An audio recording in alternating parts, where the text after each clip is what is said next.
Well, today marks a week since a gunman wreaked havoc on Central Texas, taking 6 lives. Austin police say he killed his parents first in San Antonio and then 4 others during an 8-hour shooting spree. Today, APD released pictures of 2 more victims, Catherine Short and her daughter, Lauren. And for the first time since the shooting, Austin police say they are now in the middle of reviewing how they might warn the public in another situation like this. KXAN's Sarah Al-Sheikh explains why police and Austin ISD officials say they decided against sending out a description of the gunman.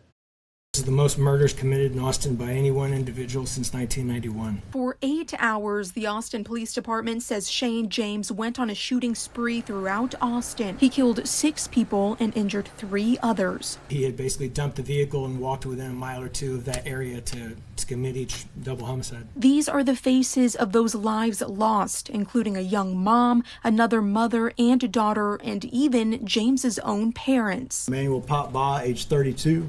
Sabrina Rahman, age 24, Catherine Short, age 56, and Lauren Short, age 30.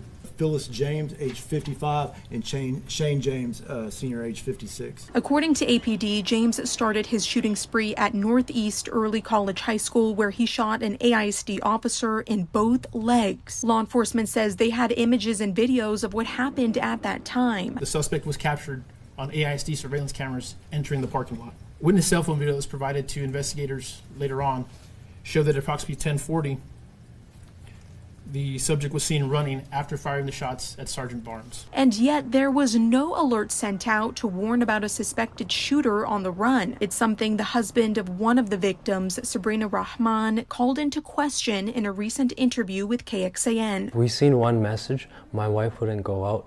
I would still have a wife, my son would still have a mom. But detectives and the chief of police say they simply didn't have enough clear evidence at the time to do that. The video wasn't of enough substance to where we had a license plate to provide to anybody, and the actual depiction of the suspect was from the back.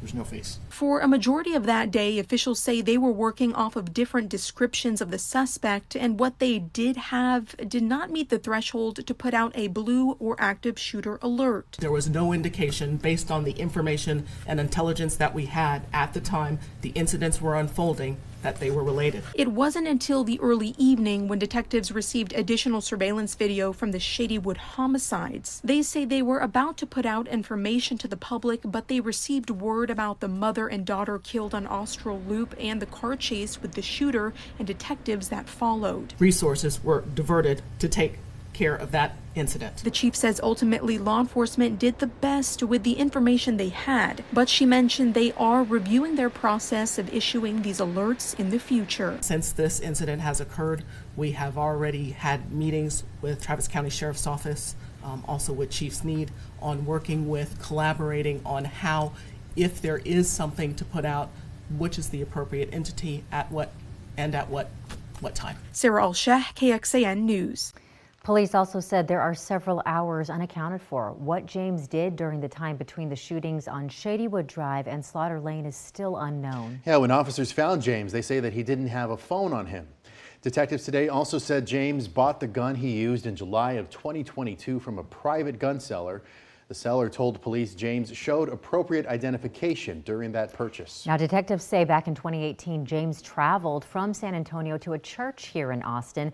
They say 911 callers stated he was experiencing suicidal thoughts, and officers took him into emergency custody because of him being a danger to himself and to others.